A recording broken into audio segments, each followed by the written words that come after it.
கருப்பு தான் எனக்கு பிடிச்ச கலரு. அவ கண்ணு ரெண்டும் என்ன மயக்கும் 1000 வாட்ஸ் பவரு. കറുപ്പ് താൻ എനിക്ക് പിടിച്ച കളറ്. ഒരു കറുത്ത കാടിൻ്റെ കേക്കാണ് നമുക്കിന്ന് വേണ്ടത്. Black forest cake. 1.5 kilo black forest കേക്കിനാണ് ഓർഡർ തന്നത് കേട്ടോ. പ്രത്യേകിച്ച് നിബന്ധനകളൊന്നുമില്ല. കുറച്ച് പരത്തി ചെയ്യണമെന്നുണ്ടായിരുന്നു. ഹൈറ്റ് വേണമെന്നില്ല, ഡിസൈനും പ്രത്യേകിച്ചൊന്നും വേണമെന്നില്ല കേട്ടോ. അപ്പോൾ നമ്മൾ സ്ക്വയർ ടിന്ന് 10 ഇഞ്ചിൻ്റെതാണ് എടുത്ത് പേപ്പറൊക്കെ ഇട്ട് സെറ്റാക്കി വെച്ചത്. ഇനി നമ്മൾ എടുക്കുന്നത് 1 കപ്പ് മൈദയും 1/2 കപ്പ് കൊക്കോ പൗഡറും കൂടെ നന്നായിട്ടൊന്ന് സീവ് ചെയ്തെടുക്കുന്നുണ്ട്. വേറെ സംഭവങ്ങളൊന്നും ഇതിൽ ചേർക്കുന്നില്ലേ. ഈ ഒരു ഫ്ലോർ മാത്രമാണ് നമ്മളെ ഡ്രൈ ഇൻഗ്രീഡിയൻസ് ആയിട്ട് വരുന്നത്. അത് നമ്മൾ 3 തവണ ഒന്ന് അരിച്ച് മാറ്റി വെക്കുന്നുണ്ട്. അതിനുശേഷം പിന്നെ നമുക്ക് വേണ്ടത് 1.5 കിലോ കേക്കിന് 1/4 കപ്പ് പഞ്ചസാര പൊടിച്ചതാണ് കേട്ടോ. അതും പൊടിച്ച് മാറ്റി വെക്കുന്നുണ്ട്. ഇപ്പം നമ്മൾ ഇന്ന് ചെയ്യുന്നത് സ്റ്റാൻഡ് മിക്സറിലാണ്. സ്റ്റാൻഡ് മിക്സറിൽ നമ്മളിപ്പോൾ 1 കിലോൻ്റെ 4 കോഴിമുട്ടയും 1/2 കിലോൻ്റെ 2 കോഴിമുട്ടയും കൂടെ ചേർത്ത് ടോട്ടൽ 6 കോഴിമുട്ടയുടെ വെള്ളയും മഞ്ഞയും സെപ്പറേറ്റ് ചെയ്തെടുക്കുന്നുണ്ട്. മുട്ടയുടെ വലുപ്പം അത്യാവശ്യം നല്ല വലുപ്പം ഉണ്ടെങ്കിൽ നിങ്ങൾ 6 തികച്ചെടുക്കേണ്ട, 5 എടുത്താലും കുഴപ്പമൊന്നുമില്ല. ഇതൊന്ന് ബീറ്റ് ചെയ്ത് പതഞ്ഞിട്ട് പതമാറി പിന്നെ ക്രീമി ടെക്സ്ചറിലേക്ക് സ്റ്റാർട്ട് ചെയ്യുമ്പോഴാണ് നമ്മൾ പഞ്ചസാര ഇട്ട് കൊടുക്കുന്നത്. കുറേശ്ശെയായിട്ട് ഇട്ട് കൊടുത്ത് ബീറ്റ് ചെയ്തതിന് ശേഷം ഹൈ സ്പീഡിലാണ് കേട്ടോ ബീറ്റ് ചെയ്യുന്നത്. അതിന് ശേഷം നമ്മളൊരു വിപ്പിംഗ് ക്രീമിൻ്റെ പരുവത്തിലേക്ക് ഇത് എത്തിയിട്ടുണ്ട് കേട്ടോ. അതിന് ആ ഒരു ടൈമിൽ നമ്മൾ 1.5 ടീസ്പൂൺ വാനില എസൻസും 1 നുള്ള് ഉപ്പും കൂടെ ചേർത്തിട്ട് ഒന്നും കൂടെ ഒന്ന് മിക്സ് ചെയ്തെടുക്കും. പിന്നെ നമ്മൾ മാറ്റി വെച്ചിട്ടുള്ള കോഴിമുട്ടയുടെ ഓരോരോ ഉണ്ണികളില്ലേ, അത് ഓരോന്നായിട്ട് 6 എണ്ണവും ഇതിനകത്തോട്ടിട്ട് ഗ്രാജ്വലി ഒന്ന് മിക്സ് ചെയ്തെടുത്തിട്ടുണ്ട്. പിന്നെ സ്പീഡൊന്ന് കുറച്ചതിന് ശേഷം നമ്മൾ 3 table spoon oil, 3 table spoon പാല് ഇതും കൂടെ ചേർത്ത് ഒരു മീഡിയം സ്പീഡിലാണ് നമ്മൾ മിക്സ് ചെയ്തെടുക്കുന്നത്. ഓവൻ ഒന്ന് പ്രീ ഹീറ്റ് ചെയ്ത് വെച്ചിട്ടുണ്ട് 200 ഡിഗ്രി സെൽഷ്യസിൽ. സമയം പ്രശ്നമല്ല കേട്ടോ. താഴത്തെ കോയിൽ മാത്രം ഹീറ്റ് ചെയ്താൽ മതി. അതെപ്പോഴും പറയും, പക്ഷേ എല്ലാത്തിലും കമൻറ്റും വരും അത് വേണമെന്ന്. ഓക്കെ, ഇനി നമ്മൾ ഫ്ലോർ മിക്സ് ചെയ്യുന്നതൊക്കെ ഡീറ്റെയിൽ ആയിട്ട് ഈ ഒരു ബ്ലാക്ക് സ്പഞ്ചിൻ്റെ ഡീറ്റെയിൽഡ് വീഡിയോ വളരെയധികം ടിപ്സൊക്കെ കൂടെ ആയിട്ട് നമ്മൾ ഓൾറെഡി അപ്ലോഡ് ചെയ്തിട്ടുണ്ട്. അത് നിങ്ങളൊന്ന് പോയി കണ്ടു നോക്കണേ. അത് സ്റ്റാൻഡ് മിക്സറിലല്ല, നമ്മൾ മറ്റേ ഹാൻഡ് ബീറ്റർ വെച്ചിട്ടാണ് കേട്ടോ ചെയ്തത്. അത് സ്റ്റൗ ടോപ്പിലാണ് ചെയ്തത്. അപ്പോൾ ആവശ്യമുള്ളവർ അത് കണ്ടു കഴിഞ്ഞാൽ ഈ ഒരു റെസിപ്പി കുറച്ചും കൂടെ മനസ്സിലാവും. ഞാൻ ഇതിൽ അത്രത്തോളം ഒന്നും പറയുന്നില്ല, കാരണം ഐസിങ്ങും കൂടെ വരുന്നതുകൊണ്ടേ എന്താ പറയുക, ലെങ്തി ആയി പോവും വീഡിയോ. ഓക്കെ, നമ്മളത് ഫ്ലോറൊക്കെ മിക്സ് ചെയ്ത് വെച്ചതിന് ശേഷം ഒരു തുണിയുടെ മേലോട്ട് കേക്ക് ടിൻ ഇറക്കി വെച്ചതിന് ശേഷം നന്നായിട്ട് ബാറ്ററെല്ലാം വടിച്ച് അതിലേക്ക് ഒഴിച്ചു കൊടുത്തിട്ടുണ്ട്. എയർ ബബിൾസ് വരാതിരിക്കാൻ വേണ്ടി ഒരു ടൂത്ത് പീക്ക് വെച്ചിട്ട് അങ്ങനെ വരച്ചു കൊടുക്കുന്നുണ്ട്. ഇഷ്ടമുള്ള രീതിക്കൊന്ന് വരച്ചു കൊടുക്കാം. അപ്പോൾ അങ്ങനെ ഉള്ളിൽ ഹോളുകളൊന്നും ഉണ്ടാവില്ല. എന്നിട്ട് നമ്മൾ 30 തവണ ഒന്ന് ടാപ്പ് ചെയ്തതിന് ശേഷം ഓവനിലേക്ക് കയറ്റി വെക്കുന്നുണ്ട്. ബീറ്റ് ചെയ്യുമ്പോൾ നമ്മൾ തുണിയാണ് യൂസ് ചെയ്യാന്നൊക്കെ, തുണി അടിയിൽ വയ്ക്കും എന്നുള്ള കാര്യങ്ങളൊക്കെ പറഞ്ഞതാണേ.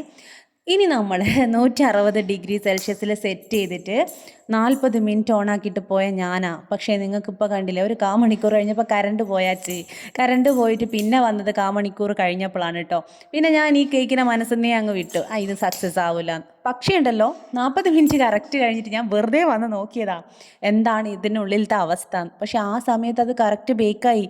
എനിക്ക് ശരിക്കും അതിശയം തോന്നി. എന്താണെന്ന് വെച്ചാൽ നമ്മൾ ആ ഒരു 1/4 മണിക്കൂർ കറണ്ട് പോയ സമയമുണ്ടല്ലോ, അത് ആ സമയത്ത് ഈ കേക്ക് എന്താ ഇതിനുള്ളിൽ ചെയ്തേന്ന്.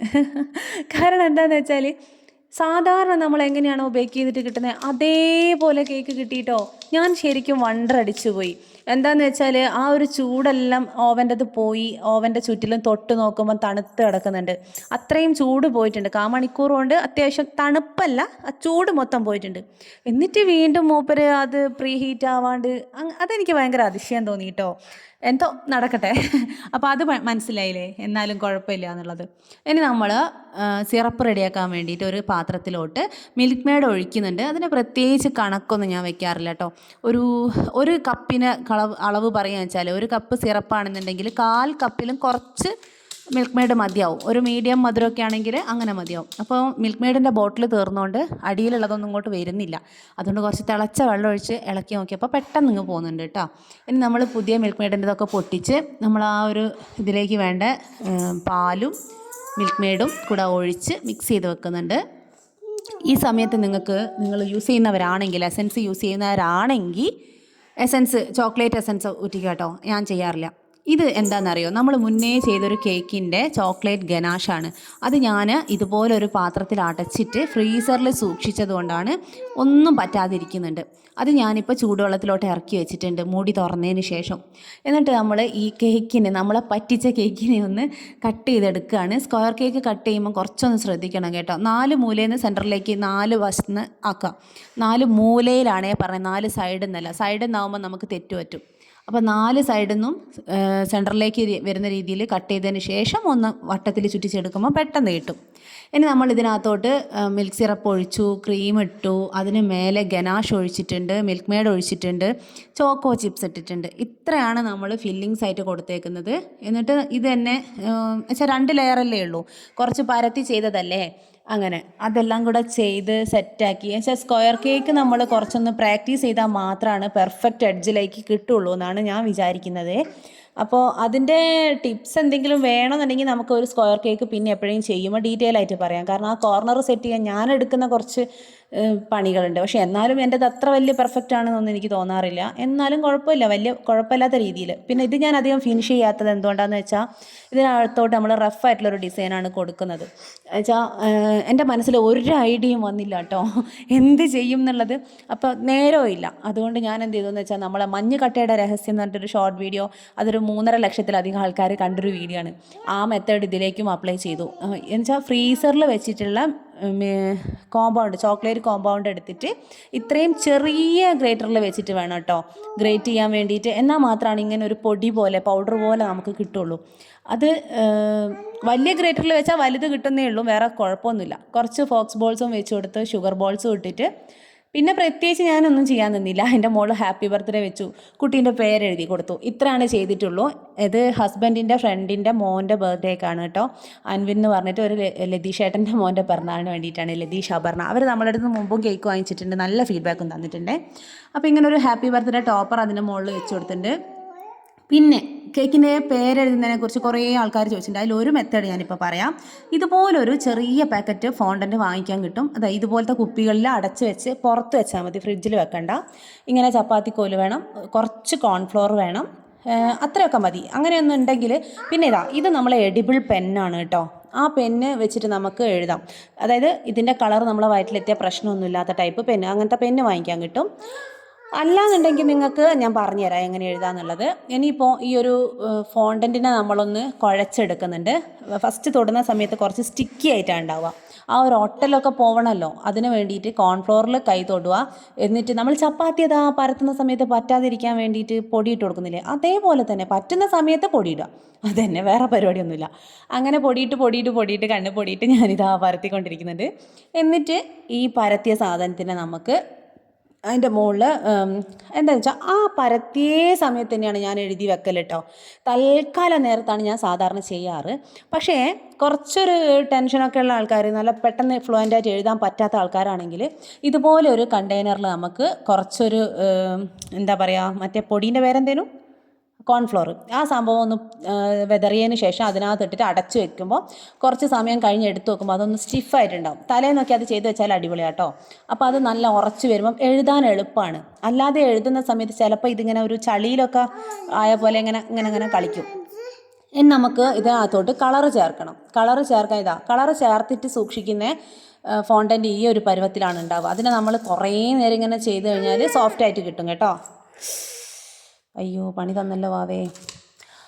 അമ്മ തുടച്ചോളാം കേട്ടോ. എന്നിട്ട് ഇതിലോട്ട് കളർ ചേർക്കുന്നത് എങ്ങനെയാണെന്ന് വെച്ചാൽ, ഞാൻ അതിനകത്ത് ഒരു കുഴി ഉണ്ടാക്കും. എന്നിട്ട് അതിനകത്ത് കുറച്ച് പൗഡർ ഇട്ട് കൊടുക്കും. ഈ കോൺഫ്ലോർ ഇട്ട് കൊടുത്തിട്ട് അതിനകത്തേക്കാണ് ഈ കളർ ഉറ്റിക്കുക. അല്ലെങ്കിൽ നമ്മളെ കയ്യിലൊക്കെ പറ്റി ഭയങ്കര ബുദ്ധിമുട്ടായിരിക്കും കേട്ടോ.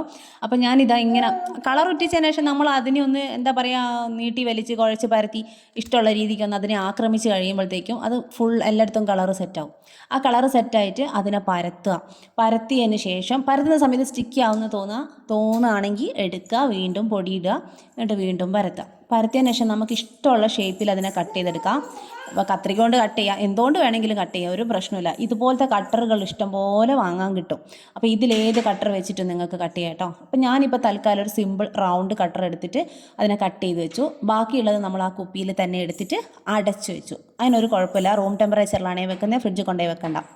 ഇനി നമ്മൾ ഈ ഒരു സംഭവം ഞാനിങ്ങനെ ഉണങ്ങാൻ വേണ്ടിയിട്ട് കട്ടിയാവാൻ വേണ്ടിയിട്ടൊന്നും വെക്കുന്നില്ല. ഇങ്ങനെ ഇതുപോലെ എഴുതാം കേട്ടോ. പെന്നില്ലാത്തവർക്ക് നമ്മുടെ അടുത്തുള്ള കളറിനകത്തൊരു മറ്റേ പെയിൻറ്റിങ് ബ്രഷ് വെച്ചിട്ട് കളറിൽ തൊട്ട് തൊട്ട് എഴുതാൻ പറ്റും. പിന്നെ എപ്പോഴും ഞാൻ എല്ലാവരോടും സജസ്റ്റ് ചെയ്യുന്നൊരു കാര്യമാണ്, പേരെഴുതുമ്പോൾ നമുക്ക് എത്ര മനസ്സിൽ പേര് ഓർമ്മയുണ്ടെങ്കിലും എന്നാലും പോട്ടെ, നിങ്ങൾ ആ ഫോണിൽ അവരയച്ച പേരൊന്ന് നോക്കിയതിന് ശേഷം എഴുതണം കേട്ടോ.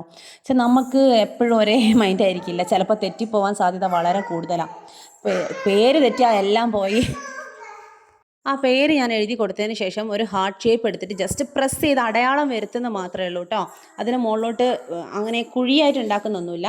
ഇനി നമുക്കിത് കേക്കിൻ്റെ മുകളിലോട്ട് വെച്ച് കഴിഞ്ഞാൽ സംഭവം കഴിഞ്ഞു കേട്ടോ പരിപാടി. അപ്പോൾ ഞാൻ ഈ കേക്ക് 1300 അല്ലെങ്കിൽ 1200 രൂപയ്ക്ക് വിൽക്കാനാണ് വിചാരിക്കുന്നത്. ഓക്കെ.